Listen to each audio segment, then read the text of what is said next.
Bluff City Media presents Tigers Live with Francis Carlota.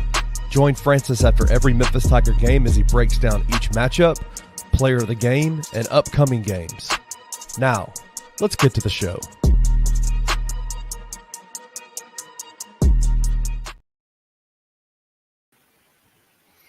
What's going on, y'all? This is Francis Carlota, host of Tigers Live, presented by the Bluff City Collective.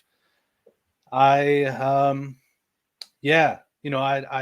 want to be professional. I want to be a professional, calm, collected, cool host of this show. I want to put on a good face and do what I can to not let the emotions get the best of me. But it's tough. Like I'm not gonna front with y'all. It's tough. As you all know, Memphis loses another one. That's fourth in a row. They lose against Rice 74-71. Memphis never had any control of that game, really, at any point, especially in the first half. Second half, they came back a little bit, showed some fight. But even when they took the lead, they still had no resemblance of any control whatsoever. I will be joined later in this show by Roman Cleary. He's live at the FedEx Forum right now, so you got to give him a moment. You got to give him some time to get away from the press area and find a spot to join us live. After Roman comes on, I'll be joined by Xavier Dotson. Y'all know him. He puts on just the best videos for the Memphis Grizzlies, Memphis Tigers as well. But I see that I am now joined by Roman Cleary, so let me go ahead and add him to the stage. Hello, Roman. what's up?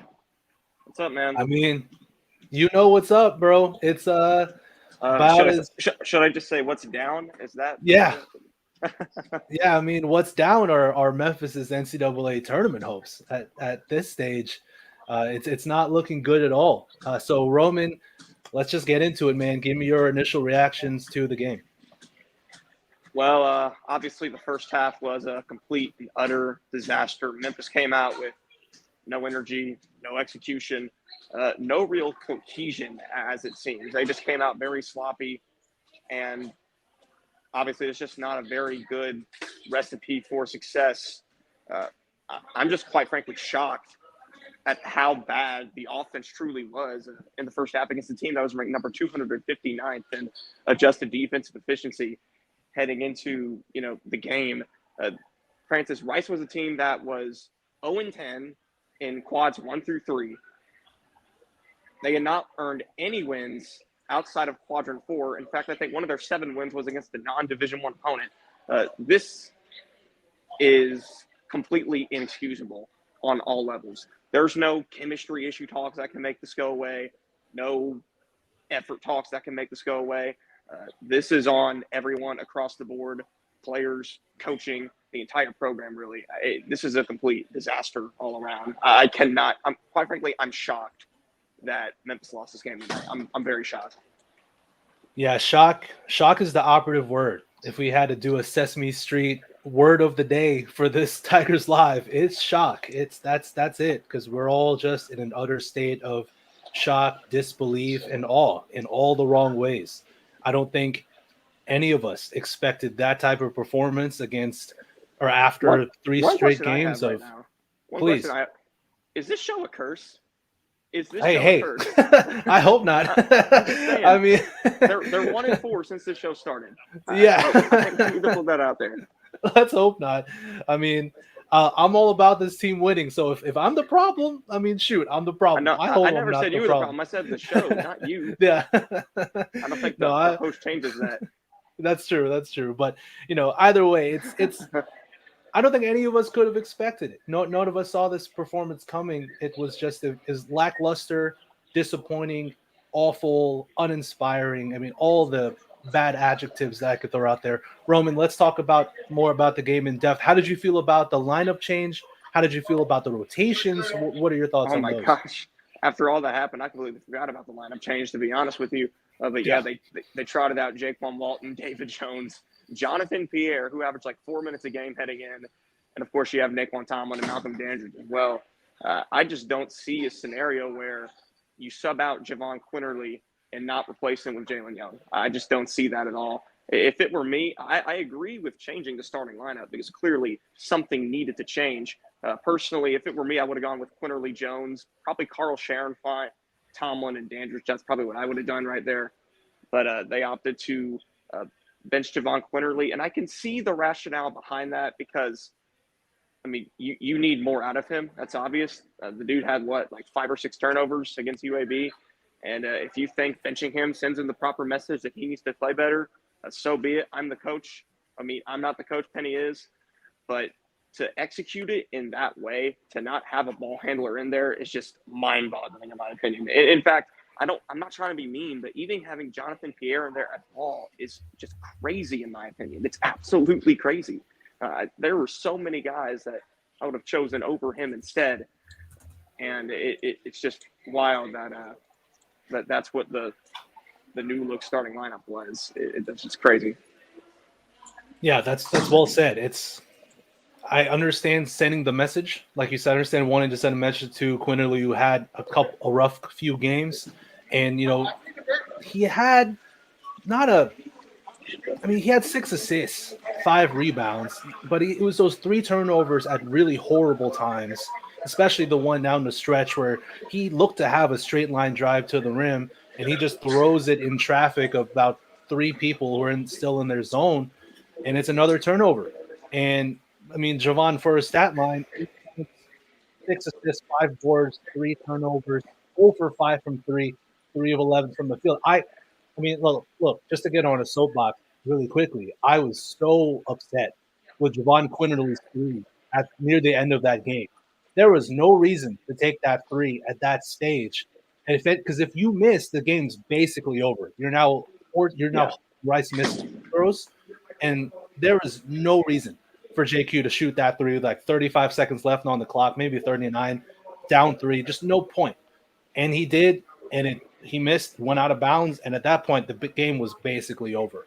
Like, it's that type of decision-making that we just haven't seen the best from Javon Quinterly over the past couple of games. It's definitely a problem. Let me get to some of these comments talking about, coaching period from Rory Conway. Coaching goes a lot to do with it. For a while, but yeah, I think you have to point towards the coaching at this point. This is unbelievable. By far the worst collapse of any team throughout the entire country. This team was number 10 in the AP poll earlier this month, and now they're not only unranked, they're not only on the bubble for the NCAA tournament, but their at-large hopes are very much in jeopardy at this point because, man, you cannot afford to take a quad 4 loss on January 31st. That is devastating. You have just over a month of regular season ball left, and you have 4 quad 1 opportunities in that span. So because of that, it's not over, but this is pretty damning for sure. Yeah, it's not over. Like you said, I know Diggs took bad shots at the wrong time. Could have went for a 2 there. I agree. I mean, all those things about that shot from JQ at the end. Again, I'm also like you, Roman. I'm hesitant to put full blame on Penny Hardaway, to always put the blame on coaching. And I do think, especially after the UAB game, me and Gabe, we went back and forth about Penny's in-game interview, which, we all know what Penny's like on the sideline. We all see him. We all see that he's not the most emotive type person on the sideline. He tries to stay pretty blank face and all that stuff. But at some point, you can't show your poker face. You can't show that you're so frustrated with the team, that you're so angry with the team or disappointed on the sidelines like that. And I think that negativity can also bleed into the locker room. And as we see tonight, there just didn't seem to be any spark. Like, the only time Memphis actually had some energy and some effort was when Memphis made a bit of a comeback, and that was the most lively I had seen that huddle that in a long time. But that's because some things are going right. But I mean, it's easy to be happy when things are going well. It's easy to be also disappointed and pissed off when things are going bad. Roman, what do you expect from Penny in his press conference? A lot of the same? What are you expecting? You never know what to expect from a Penny Hardaway press conference. I'm standing right outside the press room right now, waiting to see when and if he shows up here. So if I have to leave abruptly when he shows up, which I don't think will happen, but if that happens, I do apologize to all the viewers. That's okay. But I really don't know what to expect. I mean, he could drop another F-bomb, or he could completely, blow it all off as something else. I really have no idea. You never know what to expect when Penny talks to the media. Yeah. And on the topic, shout out to King Meeks here. Do we still have faith in Penny? And I'll get your reaction to that in a moment, Roman. So M-Town Men says no. This program has made zero progress under him. That's not fair. That's not fair to say. That's not fair. I agree with that as well. It doesn't. I have a lot of thoughts on that. Just one comment. But shout out to Grizz 901 here as well. You can't fire Penny. I don't think you can fire him, at least not now. But I don't think you can fire him at all. So, at all is too strong a word, but you know what I mean. Roman, what are your thoughts? I mean, do you put a lot of the blame on him? Is it a roster thing? How are you feeling? I think it's a combination of everything. I think Penny has brought in the wrong group of guys, and I think he has made some missteps that he hasn't previously made, honestly.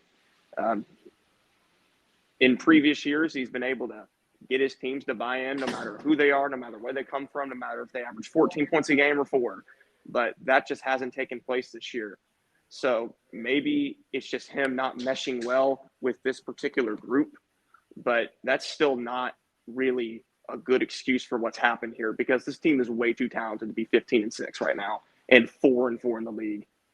They were 6 in the AAC heading into this game. I'm sure they're going to drop even more. I haven't been able to check the standings. And again, losing to a team that had not beaten a single opponent outside of Quadrant 4 heading into this game, that is newfound disaster. This is by far the worst loss of his coaching career, in my opinion, and really one of the worst losses in program history. Yeah, I have to agree with you. As I think back through I think the only way Penny gets fired is if they miss the postseason entirely, meaning they miss the NIT. Yeah, even missed it. Yeah, I mean, that would probably be the only way, or some player uprising, and which I don't think he should be fired, but still.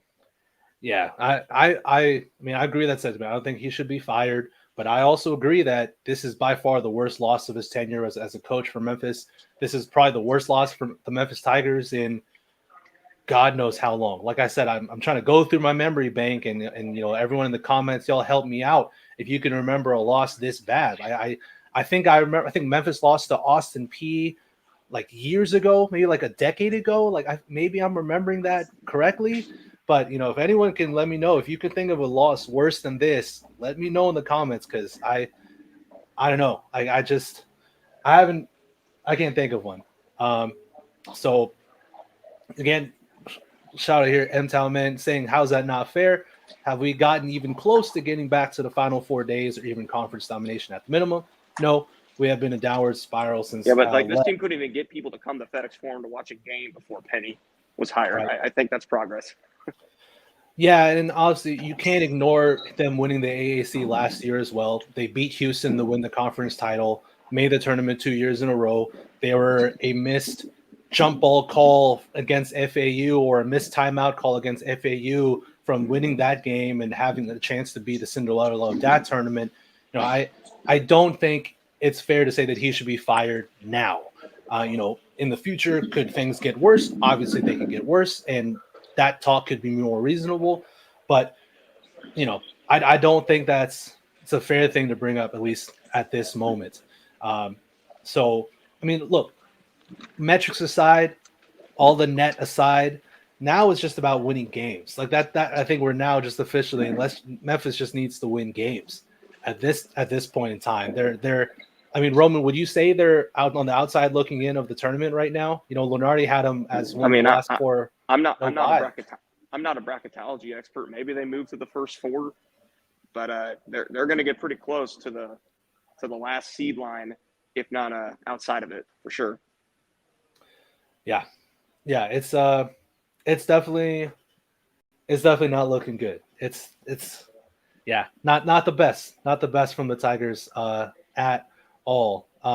Roman, look, man, I'm just gonna be straight up. At this point, it's hard to be super positive. There seems to be so many issues with this Tigers team that we didn't foresee to be issues. And look, I'll just straight up ask you, man, do you think they can rebound from this? Like, I think we're at a stage where it's a fair question to ask. And I know you've been positive before, but what do you still stay positive? Yeah, I don't know. I'm still leaning yes since there's still time. Oh, there's Penny. I think I got to go. Okay. No worries, man. Thank you, bro. I'll see you Saturday after Wichita. Yes, sir. Yes, sir. See you. Thank you, man. All right. Bye-bye.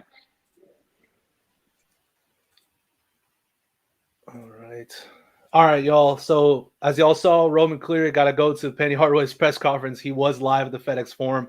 Look, we know that press conference is about to be – it could be something to watch. So tap into Bluff City Media on the YouTube page. They'll have the press conference of Penny Hardaway up there as soon as it's done. So definitely go check that out because I'm sure there's going to be some noteworthy things. So I'm going to send us to a commercial break really quick.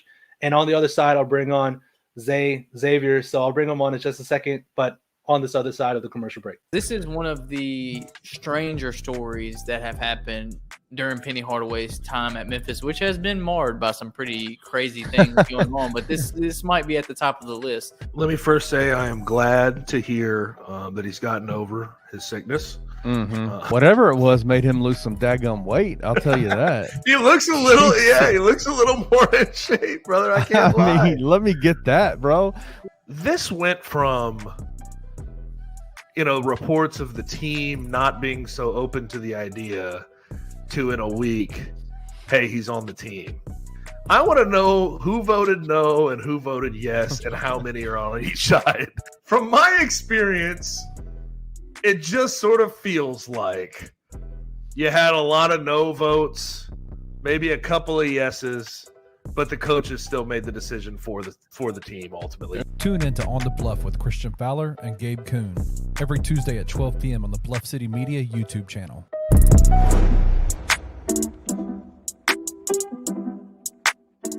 Basketball at times has turned into like very selfish, individual, statistical, like let me get mine regardless of a win or loss, especially at the collegiate level when guys are trying to make it to the next level or professionally. It's not necessarily all about coming in and winning games and championships and playing together and guys being willing to sacrifice. You get more guys that want to go out there and score points and make flashy plays for themselves personally than you do get teams that just want to win basketball games. Well, and I think the transfer portal has kind of accentuated that, right? Oh, 100%. You come in and you got 13 new guys every year. Like, it's going to be difficult to... It's almost like you got 13 mercenaries, right? That are representing a team that the majority of the fan base would live and die for. Tune in to Tigers Untapped with TJ Willis and Trey Lasley every Wednesday at 3 p.m. on the Bluff City Media YouTube channel.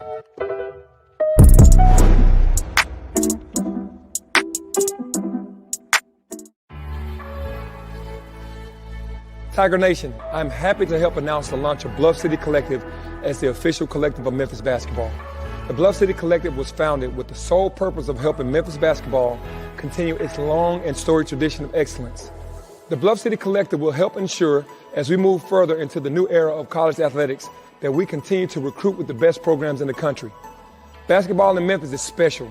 A huge part of what makes it so special is you, Tiger Nation. As a former player and now coach who was born and raised in this city, I know that better than anyone. Without your unwavering support, we would not be where we are today. That is why I'm asking all of you to join me in supporting the Bluff City Collective. The city's team needs you. I need you. Please go to bluffcitycollective.com to make a donation or become a member today. The time is now. We are not satisfied with just being good. We want to be great. Let's bring a national championship to Memphis. Go Tigers, go.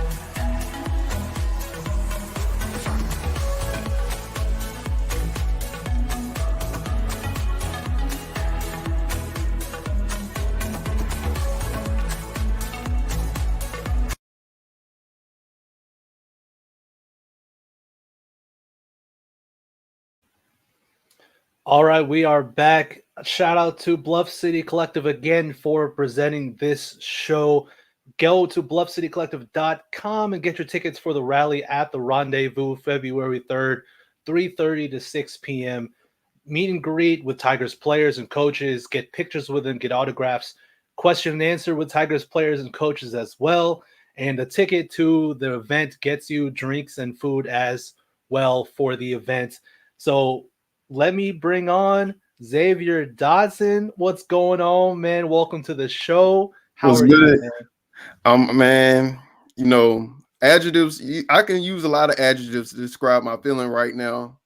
Disappointment, you know, atrocious. It's a lot of adjectives to describe the Tigers. What we just saw, a lot of people can't believe this. I'm looking at the comments right now. They're saying they can't recall a Tiger team being this bad, and so much other comments. It's a terrible loss. You put it as that. I haven't seen the Tigers had a slump, a stretch of games in a slump like this in a while, and especially with this collective group of guys, you didn't expect that. Yeah, I agree, man. That's the, as I've talked about before, that's the biggest surprise. I don't think any of us could have expected this to happen. Sure, could they lose a couple games in conference? Yeah, sure. Could they, were they ever going to run the AAC and go undefeated? Of course not. They were going to lose some games. But to have this stretch at this time, none of us could have expected, even after the loss of Caleb Mills. Like, no one saw this coming. And, again, shout out to Bluff City Collective for presenting the show. Get your tickets to the Rally the Rendezvous event, because look, I'm sure that question and answer session with the players and coaches, I mean, if they don't beat Wichita State on Saturday, oh man, if they don't beat Wichita State Saturday, this event it'll be like, you might want, it's like the Michael Jackson popcorn meme. It's like it'll just be with popcorn, just all eating it up, because it'll be like a damn near, you can't miss that event. There's a lot of issues that you could attribute this slump to. What would you attribute this slump to? There's a lot of different things that are out there in the discourse. What are your thoughts as to why the Tigers are playing this badly? Straight up. I feel like it goes further back than this 4-game losing streak that the Tigers are having. I feel like they've been skidding on thin ice for a minute, because before the 4-game losing streak, they were playing a lot of close games to these weaker opponents and in the in-conference opponents. And I look at this team offensively. Yes, we do have some great players of, David Jones, who's able to create on his own and create shots. And Quinterly, he's been at times, a great clutch player. But besides those two, there's nobody else who can get involved and create their own shot. And, Penny has always sort of had an old reliable in the past with Alo, Kendrick Davis, and then DeAndre. DeAndre Williams. And then as well, he was able to fill in with guys that he trusts with from his East days. Well, guess what? This is not East 2.0 anymore. So they don't know that system. And a big thing about Memphis right now, man, this isn't Memphis style basketball. Defense isn't prioritized with this group. The movement, the fluidity, the communication isn't there with these group of guys. I don't see them being an elite team without fixing this defense. Yeah. Like, if it's a whole different thing if you were struggling against these teams and these teams aren't scoring a whopping amount of points, but they can't stop the opponents as well. I feel like Penny sort of did miss collecting guys that fit each archetype that he needs for this team, especially defensively, because the defense sets the tone. And it showed at this game really right here when Memphis did start making a run. Once we start locking in defensively, causing turnovers, pushing the break, that's when we got into this game. But until we fix the defense, I don't see us, making a big jump, because truth be told, Rice shouldn't have not put up nearly 70 points against us. Come on now. No. I give credit to Rice. They obviously came up with a game plan. The coach, he really outcoached Penny. And, it was certain adjustments, X's and O's standpoint, man. when you saw Rice breaking the press, you got to go ahead and come back. Big did a phenomenal job reading the cuts. As soon as he saw somebody, the double team come toward him, another Rice player would cut to the basket, and he racked up assists and assists doing that. It's not that hard. Like, you got to find up the schemes to break this Rice team apart. I don't know, with the coaching staff, obviously he got Rick Stansberry. He's a pretty veteran type of coach as well. But you have to be able to scout the opposing team's best player and try to figure out, okay, what weakness are we going to approach to them so we can get easy points or make it tough for the opposing player or opposing team. I'm with you. All great points, Xavier. All really good points. The Rice's offense was a lot of motion, a lot of backdoor cuts, a lot of playing through their big, who was so skilled. If you double him, he's probably going to score in the post. But also, if you double him, Rice, it was basically like playing the Denver Nuggets with Jokic. Like, that's what it looked like. You just fed the ball to a big man and let people off ball cut to the rim, and the big man just fed the people cutting for his job. Like that's he did it so easily. People were cutting to the rim so easily. Memphis was losing backdoor cutters so easily, and a lot of defense, as you know, as a lot of us know, it's about communication and it's about being on the same page. I'm not trying to attribute me playing pickup basketball to playing D1 level basketball, but whenever I'm playing basketball, Xavier, I am always talking. I'm always trying to tell my teammates, like, hey, we got to talk on defense. If we don't talk, we're going to give up points. And like, if I know that playing pickup basketball in a park outside, the Memphis Tigers better know that too. And I think they do. But for whatever reason, that defensive mentality that you're talking about, we got bucket getters, but we don't have a team full of guys who are locked in on the defensive side. They're not focused on that side of the ball. They're just not there mentally, and they don't know how to play together on defense. They still leave people wide open too many times. They're still not connecting. It's a problem. And then the guys who can defend, Jalen Young, Carl Sharonfont, those dudes, they're not good enough on offense to be played for a long periods of time. I mean, Jalen Young, unfortunately, his ball handling is not good. It's not that good. And Carl's same thing. He's not polished on the offensive side. But those are probably your two best defenders. Like, Young had good moments on defense where he would man up and move his feet and force turnovers. He had his good moments, but then immediately he's taken out the game because Penny's trying to do defense-offense switches. So yeah, it's tough. Yeah, that's another thing that I like to talk about, the substitution fiasco that Penny was running, especially in that first half. I understand this is desperate times, and desperate times means for desperate measures. But a lot of the times when you have the guys in there, they're not allowed to get their groove in because he's putting in a substitute 2 minutes in, and these players got to watch their shoulders to make sure, okay, am I getting subbed in? Am I playing right? And Penny, I feel like he doesn't even have an answer for it for those guys. Why are they getting subbed out? What's the point of me playing right at this moment? It's conflicting watching. It was very conflicting to watch this game. It was a lot of bad basketball. That first half was like piss poor. Man, the schemes has to be a lot better. I don't know what's going on.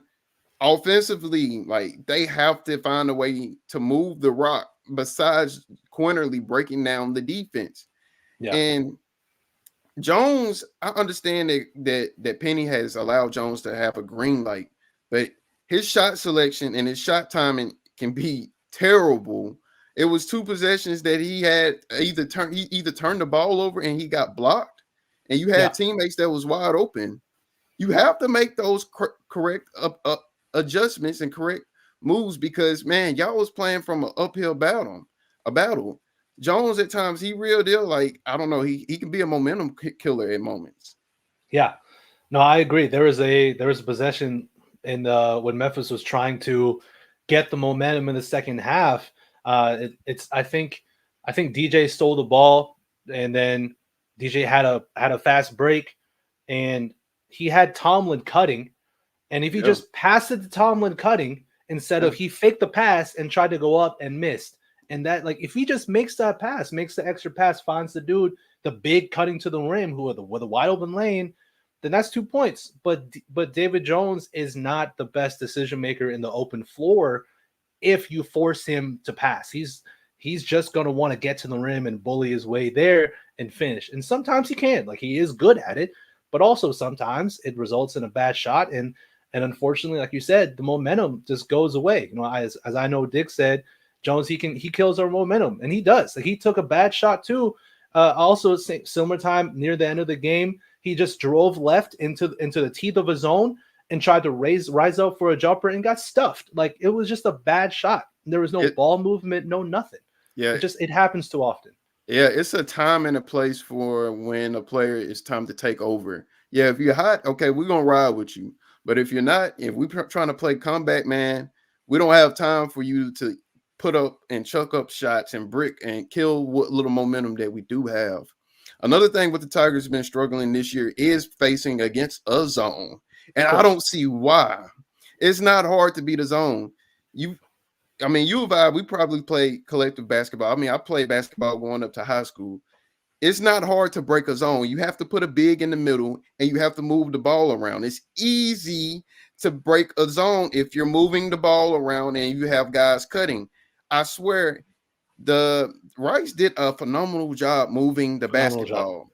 And I really wish that Memphis would take notes, because it's not that hard to get others involved. I feel like that they have players that can score for this team, but at the same time, they need to be set up in the way that they can score easily is by breaking down the zone. There's no reason for Jones or Quinterly to be dribbling the ball for 10 to 15 seconds, trying to isolate and create for themselves in the zone, trying to break down the zone. All you have to do is put the big in the middle, the big catch the ball, other guy put a guy in the wing and both wings.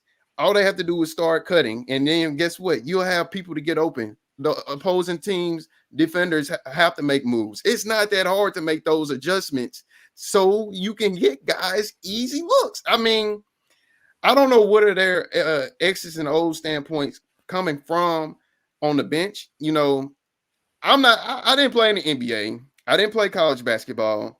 So they know a little bit more than I do, but at the same time, though, it's like, man, I'm watching this game. I'm like, yo, it is a whole different ball game when you sit here, and it's a different approach when you sitting at the bench and trying to watch the game and make plays until you watch it from a bird's eye view. But at the same time, you've been playing basketball for years and years to come. You know how to break down the zone. You that's the first defense that you face against. You know, playing little league basketball. Yeah, exactly. 2-3 zones. Yeah, as a kid. All fantastic points. And just to add on to what you said as well, Xavier, I want Memphis to also get a little creative in how they beat a zone as well. Because yes, you want to put a big in the middle and you want to have someone running baseline so a big can find the guy cutting and running baseline to the rim.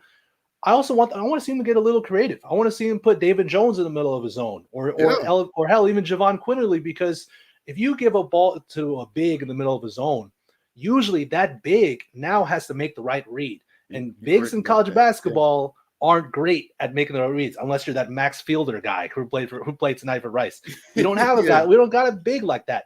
I think why Memphis was good in the past beating zones was because they had DeAndre Williams, who was a good playmaker, who saw the court and saw the floor very well.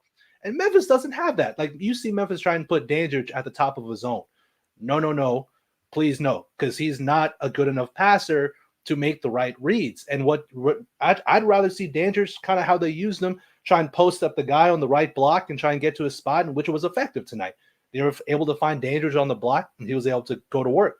You see Memphis trying to put Nick Jourdain at the top of a zone as well, in the middle of a zone, but his processing time in reading the floor isn't quick enough. Like, he's just not that. He's not that guy who, as a playmaker, as a passer. So I would like to see Memphis get creative on how they attack zones. You know, I thought with a no point guard lineup that they started out with, no Javon Quinterly, no Young, they start Jaquan Walton. I thought they would get creative, because now they don't have a guard. Maybe you put David Jones in the middle, or you put Jaquan. but it was just the same stuff. And again, to add on to what you said with beating a zone, you also need guys to move. Not only do you need to move the ball, you can't just have guys standing around doing nothing, just put it with their hands in their pockets. Like there still needs to be activity off the ball. It's easy to want to not to move. It's easy to not move when you're playing against the zone, because in your mind you're thinking, all right, if they're in a zone, I can just camp in this open corner and just swing, and you'll find the guy in the open corner. But if you face a team that plays a zone well, that plays connected, then that's not going to work. You need to move off the ball as well. And there's just a lot of nothing. There's no purpose with how they pass. There's no purpose with where they're dribbling. There's no purpose with off-ball movement. Like that's by far my biggest issue. They don't play offense with a purpose.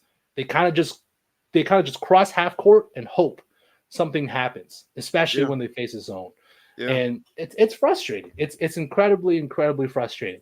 Shout out Wayne Kelly. Tigers are easy to guard. If they look easy to guard right now. Yeah. If we can see it, if all of us can see it, I'm sure these other teams who watch Memphis on film see it too. Yeah. It's pretty easy to guard. T. Covey's saying, it's BB 101, basketball 101. Yeah, I know. Basically, y'all going to school with me and Xavier right now. We're just teaching how to beat a zone 101. It's not, theoretically, look, are we making it seem too easy? Probably. And theoretically, it's not ever that easy. I know. But I just want to see Memphis try things, and they're just doing the same stuff. That's my frustration. I understand, this team is way too talented. We had high expectations, and I mean, they came out the rolling, they felt like that they were underdogs and teams, and they weren't respected. And so we beat those ranked teams, when we weren't playing conference play, and we did start the conference play strong, but I started to see, some of our weaknesses, and now is unfolding. I look ahead to the future. It is one thing that the commentator did say that is sort of giving me some glimpse of hope. He said that Penny Hardaway has a pretty high record in the month of February. In past seasons, we've always had to make up basketball, make up some ground. So right now we sort of do need to make up some ground. We got I guess you could say every game is a tough game now, because if we lose in the Rice, what's our expectations to these other teams, the weaker teams? Yeah. So Wichita State, of course, is the next game. I look at Tulane and then FAU, of course. We have to be ready for those. Tulane kicked our tail, and they kicked our tail. Ron, what's Tulane coach? I can't think of his name right now. Ron Hunter. Yeah, Ron Hunter. Yeah. He enjoys beating Penny Hardaway every year. So obviously he wants to come in and beat Penny in his house. So again, they're gonna right. Yeah, you're right about that. And as well, FAU, we want the rematch. We want to win. We want to beat them. Obviously, they're the only ranked opponent in our conference right now, so it would be big if we get a win against them. I just hope that they find some type of continuity. Yeah. We remember, was it not last year? I think the year before that, when Penny Hardaway went off on the reporter. They had Jeff Calkins. They had a meeting. The team had some meetings, and like they found, I don't know, something ended up clicking. Obviously, it is a brand new squad, and Alo was such a big verbal leader for that group. I don't know who's the verbal leader for this group right now. Is it Quinterly? Do you have one? It's different now because, when you have a verbal leader, you don't want to let him down. And he is going to rally his troops every single night. If you don't have that and you got your coach doing it, it's a difference when your teammate is doing it compared to your coach. When you got a teammate that's holding you accountable every single night, you're going to go hard. And as well, the coaching does play into factor right there, a factor into that. But man, they got to find a way to re-emerge a spark in this group. Penny, I do give credit to Penny to try to put switch up some things with lineups, especially in the starting lineups. But at the same time, though, man, you do need the point guard. That's that's a major void right now. And Quinterly is, as much as he's sort of been in a slump, especially with turnover wise, he's the only facilitator and ball handler, true ball handler that we do have. Yeah, well, again, more awesome points. I'm going to try and go through them one by one. Let me get to some of these comments, though. I know Diggs saying they lost 4 in a row in 2021, 2022. Yeah, like that was the year. This isn't uncharted territory for Memphis. So I guess to one of your points, Xavier, talking about how there's still some hope for the rest of the year. Yeah, I mean, is the season over? No, of course it's not over. And this has happened before where Memphis has looked like all was lost. And then what happened in that 2022 year? They go and beat Houston twice. They beat them twice. They lose to them in the conference tournament for the finals, but they beat them in the regular season twice. And that's a big reason why they made the big dance that year. So the season is not over, but man, is this still really, really bad. I mean, King Miggs asking, hell, did Tubby lose to Rice? I don't I mean, Rice I don't want to talk to the conference. Yeah, I don't want to talk about Tubby Smith. That's not that's not what we're here to talk about. Let's see. Talking about these comments again, and Kim saying again, we need Coach Carter, aka Samuel L. Jackson, to talk to this team. LOL. First of all, that's a hell of a movie. I love Coach Carter. It's one of my favorite films. But shoot, like we need someone like that, someone to at least, I don't know how do I say this properly. Someone to at least, bring home the point, someone to bring home the message. Penny said in his press conferences and over the past few games that he's been able to get through to his teams in the past. Did it take time? Yes, but he was able to get through. Now, I don't know. I don't know. It's clear that he's not. Let's be real. It's clear he's not getting through to this team whatsoever. It's just not here at all. And then really quick to Mass Gating guy, first time viewer here, wishing you much success. Appreciate that a lot.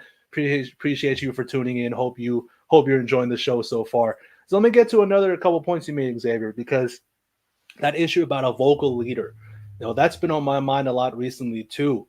That the loss of Caleb Mills, something that Penny talked about, was Caleb was the vocal leader. He was the guy who would bring people into the huddle when there's a free throw. He'd call everyone in. He'd lead the discussions, whatever happening. And you lose that. That's always difficult. And as much as I think Javon Quinterly is a talented basketball player, I think he's very talented. An issue with him is his lack of leadership. I think it's clear at this point. Unfortunately, he can get in his own head sometimes. You saw him in the game tonight a couple of times, like when Rice would make a run. Memphis calls a timeout. You saw JQ get the ball, bang it against his head because he's frustrated with himself. I'm sure he expects greatness from himself. And when it doesn't happen, you can see that it clearly bothers him. And he's a human being. We're all human beings. Emotions can get the best of us at any point in time. But unfortunately for JQ, I just don't think he's that vocal leader that Penny Hardaway needs from a point guard, from a guy who runs the offense, who's a point guard, as you know, Xavier, is the extension of a coach on the floor. That's what point guards are. And JQ, I mean, he got benched. And then today he had an all right game. He was at best average. He was bad from the field. He at least had 6 assists, 5 rebounds. But we're expecting a lot out of JQ. So that's one point. Point number 2 is kind of adding on to point number 1. Unfortunately for the Tigers, Xavier, it's all on JQ's shoulders. That's the real problem that I've talked about before on the show, in the Discord, on Twitter. That's the biggest problem. It's not Javon Quinterly. He's not the problem. It's not even David Jones. It's the fact that there's no one else who can take that ball handling, playmaking load off of Javon Quinterly. It's all up to him. Because Jalen Young, he can't do it. He's not a good enough ball handler or decision maker. Jaquan Wallen is not a point guard. He's a wing. He's not going to do it. David Jones, same thing. He's not going to do it. You just don't have a guy. You don't. It's all up to Javon Quinterly. Yeah, That's a problem, unfortunately. Yeah, they're missing Mills. You got to forget, Mills used to handle the ball time to time for the Tigers, but you look at these past teams, especially last year's team. You had two ball handlers. You had Kendrick Davis, and then you had Alo. Yeah. And man, I say it again. Those Memphis East players, they held and rolled so long with Penny, but it was a system that they were used to for such a long time. And now you don't. What is it? You only have Malcolm Dandridge and then his son Jaden. Yeah, Jaden. And it's all brand new guys. Yeah. It's such a different team this year because it's more heavy around offense than defense. Yeah. In the past years, he had wings that had a long wingspan, great defenders, and Jonathan, the Lawson brothers. Yeah. Yeah. Shout out Elijah McCadden from last year's team. Yeah, too, McCadden. Man. I liked him a lot. Yeah, Keontae Kennedy. He got hurt, like still. These guys were dogs. They were not going to allow easy buckets. And now we do have great scorers, like Jones. Trust me, if Jones was on that team last year, woo, that would have been a great thing. But we have great scorers, and we have great scorers, but now we only have one point guard. It's a lot on the point guard shoulders, to try to find these guys open. Our point guard, Quinterly, he's not just the best defender. He's more of a playmaker and whatnot compared to, wanting to be a dog defensively, setting the tone defensively. This is a brand new type of roster that Penny Hardaway isn't used to. And I think it comes down to recruiting. I think this is something that he's going to take note of, especially when he make those go deep into his recruitment bag, going to selecting his team next year. Yeah, unfortunately, we're kind of at a stage where we got to look ahead to see what Penny can do to amend these roster problems. Again, shout out Wayne Kelly here. Both Alo and KD would share the rock, even though KD was a scoring point guard. Amen to that. That's exactly what it was. Yeah. And they played really well together because Alo was still a good enough passer, but also he could lock down on defense. Yes. He was a lockdown defender. Yes. And a decent player with the ball in his hands. When he's off ball, they complement each other really well. And I think the hope now with no Caleb Mills is that JQ and Jalen Young could kind of do that same thing. But look, I think Javon Quinterly's exactly, and again, I know Diggs again. Both KD and Alo play defense. That was exactly the point I was about to make. That was exactly my next point, because you look at Kendrick Davis last year. Yeah, he's a small guy. People call him an undersized guard, but he's not the biggest person. He still averaged 2 steals a game last year. He played with so much heart and so much passion on the defensive side.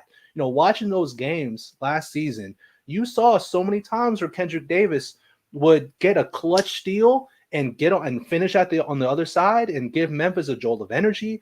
He did that so many times last year, and you don't see that at all from Javon Quinterly. You don't see that defensive effort out of him really whatsoever. It's weird. He's late on fighting over ball screens. He's lazy contesting threes. He doesn't stop anyone from going downhill and attacking the rim. He's not the guy on the defensive side. And you add those issues with JQ on defense with offensively him not playing with confidence, and you get a real problem for the Memphis Tigers. I really hope he can figure it out. I never root for guys to fail ever. Yeah. I never, unless you're Chris Paul. I'll always root against Chris Paul. I hope he fails in every game he plays. But unless your name is Chris Paul, then I'm always going to be rooting for players to succeed. I'm obviously rooting for JQ to find himself, get back into the groove of things, and I think he can. I believe in him. I think that he can. But I just feel like the Tigers. I was wanting them to blow out Rice tonight. Get them a great win, a good win. Okay, yeah, all right, we still good. We can do this. Wichita State. We going to Wichita State Saturday, right? They're coming here. Yeah. Wait, they play here Saturday? Mm-hmm. Man, I need the Tigers to punch them in the face immediately from the get-go, man. And I don't want them to come back into the game. I don't want none of that. I want them to set the tone immediately, keep the foot on the pedal until you run into a wall. Take them boys to the Mississippi River. That's how bad I want you to punch them in the face. Run them out of Memphis. Take them back over there. Where Wichita? Wichita is in Kansas. It's like it's in between. Put them in the tornado out there to Kansas, man, because they need a great win. And I see your comment right there. I know, Diggs. We need 7 to 8 players max. I feel like that too. I'm sick and tired of the Penny situation of subbing in and out. All these other coaches, especially these veteran coaches, they don't run deep into their bench. They have guys that they can trust on night in and night out. And in Penny, I understand right now that, like I said, desperate times means for desperate measures. But you have to rely to these guys that you trust on. And we know Malcolm Dandridge, his son, Jaden Hardaway, those are 2 guys that he really do trust on. David Jones, of course, a lot of us got mixed feelings about him due to the fact he likes the shot chuck. But, man, he has to find a group of guys that he trusts. Yeah. Back in the day, the old Arkansas coach that used to run the 40 minutes of death. I can't think of his name. I'm forgetting his name. Oh, damn. I cannot think of his name right now. Oh, crap. That's what Penny Hardaway need to do. He need to implement that, man. These boys are young. They condition. Make them boys run the 40 minutes of death because it's a lot of guys that don't belong out there. Yeah. Yeah. Oh, Nolan Richardson. Thank you, Coach. Yeah, there you go.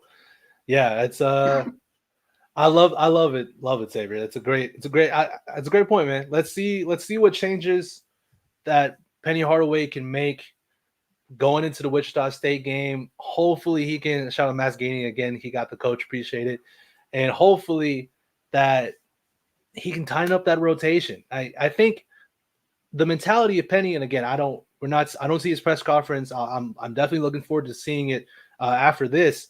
But I'm sure he's probably saying something along the lines of, I did those changes to the lineup because we thought we could handle it playing Rice. He probably thought he could experiment and try and find lineups that can work well together. But that's the problem, Xavier. Penny doesn't know who he fully trusts yet. Like that's also the bigger issue. He doesn't know what 5 that he can put out there and he completely 100% trusts. So I think tonight he was trying to find that 5, find something that he can trust, and find something that works. And damn, it didn't happen. It did not happen tonight. Obviously, they took a really, really bad loss. Xavier, any closing thoughts on the Tigers before I head out to our last commercial break? It's tough times right now. It's the best of times and it's the worst of times right now. I'm still optimistic about this team. They're still extremely talented. I think we have 11 games left for the season. 10. If we beat FAU, we need to beat FAU twice. We need to put a smack down against the Tulane as well. We gotta ride the horse to victories for the rest of the season, man. Regular season, and as well, we got to do well in this AAC tournament. Penny Hardaway got to ignite an engine into this team. Like, he has to actually do some coaching on the bench and not just doing the substitution, man. You got to find some executions. You got to find the schemes from the X's and O's. But I still am optimistic about this team. I do think that we could beat Wichita State here. And hopefully that's what really just go ahead and gets us going to ride this ship. Yeah. Let's hope, man. Let's hope. But look, Xavier, I appreciate your time. I appreciate you coming on. Hey, let's hope that after Saturday we can get a victory video from you, man. Let's hope. I know it's cooking. It's been a minute. If for the people who don't know, I'm the one who'll be posting the recaps for the Grizzlies and the Tigers. So if you haven't if you didn't know that, it's me. Yeah. You know, you can follow me on Twitter, and then I got my own personal YouTube at Zaytime Takes. I appreciate all the love and support. And Francis, man, you're doing a great job with the show every single night.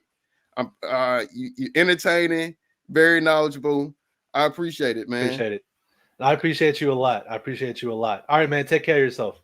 All right, you too.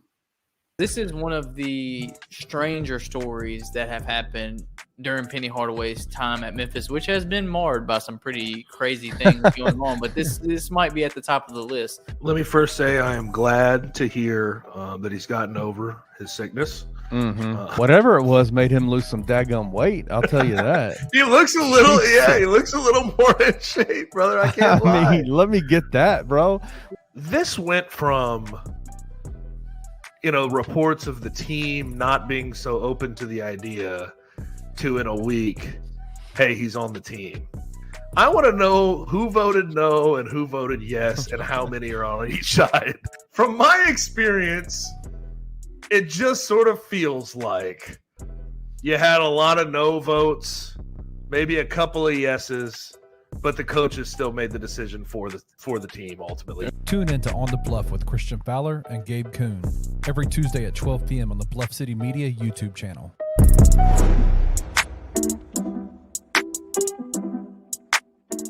Basketball at times has turned into like very selfish, individual, statistical, like let me get mine regardless of a win or loss, especially at the collegiate level when guys are trying to make it to the next level or professionally. It's not necessarily all about coming in and winning games and championships and playing together and guys being willing to sacrifice. You get more guys that want to go out there and score points and make flashy plays for themselves personally than you do get teams that just want to win basketball games. Well, and I think the transfer portal has kind of accentuated that, right? Oh, 100%. You come in and you got 13 new guys every year. Like it's going to be difficult to. It's almost like you got 13 mercenaries, right? That are representing a team that the majority of the fan base would live and die for. Tune in to Tigers Untapped with TJ Willis and Trey Lasley every Wednesday at 3 p.m. on the Bluff City Media YouTube channel.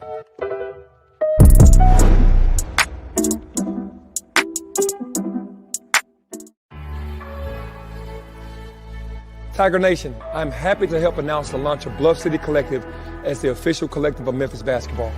The Bluff City Collective was founded with the sole purpose of helping Memphis basketball continue its long and storied tradition of excellence.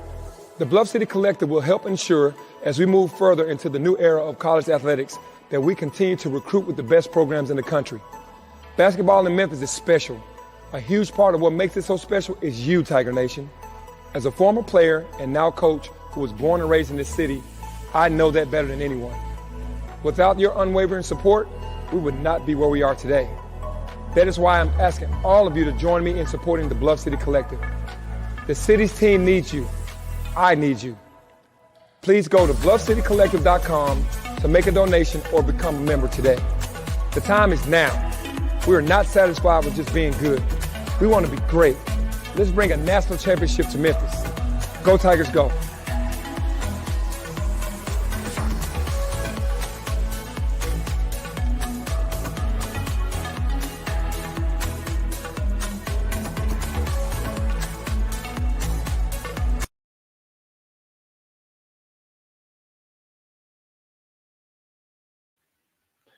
And once again, let me throw out the graphic for the rally at the Rendezvous. Shout out to Bluff City Collective for presenting Tigers Live. They're putting on what's going to be an awesome event. Rally at the Rendezvous, February 3rd, 3:30 to 6 p.m. Go get your tickets at bluffcitycollective.com. It's a meet and greet. Get pictures with players and coaches, autographs, question and answer with Tigers players and coaches. And don't forget, your ticket includes drink and food as well. All right, y'all.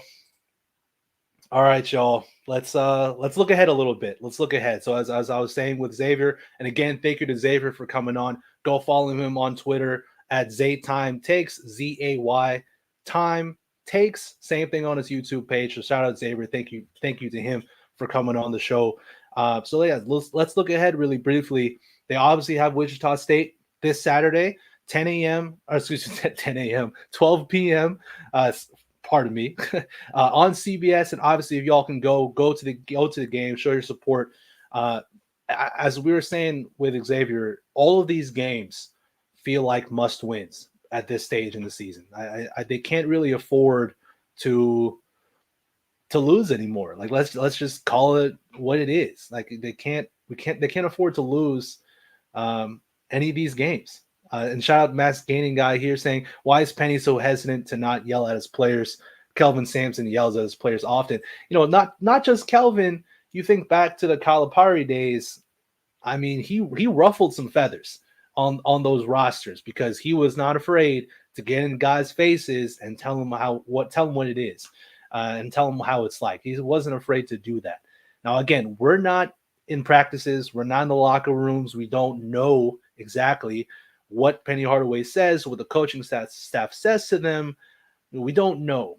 But what we do know is what we see in games. And the demeanor is it's just compounding, and at least in my perspective, it's just compounding a lot of the mistakes that we're seeing from the Tigers. Shout out King Minks, could be worse. Josh Pastner could still be coaching. Again, like I'm not trying to talk about the past. Well, I guess I talked about Cal, but I don't want to talk about Pastner or Tubby. At least this is what we got. We got Penny Hardaway, and we'll see how he reacts. We'll see what he can do for the rest of this season. As I said, Wichita State, they go at Temple, Tulane at home, at North Texas, at SMU, Charlotte at home, Florida Atlantic at home, at East Carolina, UAB at home, at Florida Atlantic to end the season. I mean, these games have to be wins, especially the North Texas one at North Texas, at SMU, and the two Florida Atlantics. They're must-win games for the team's resume. Like they've got to win these games. But yeah, look, we'll see what happens. And to everyone who is a part of the stream, everybody tuning in, comment section, shout out to y'all. Y'all always fantastic. This is Francis Carlota. I'll see y'all next time.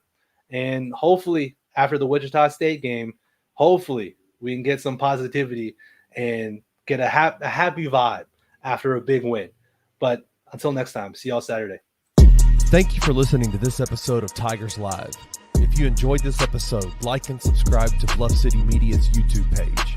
For comprehensive coverage of all things Memphis sports, head over to www.bluffcitymedia.co and find out how you can become an insider. We will see you back here next time.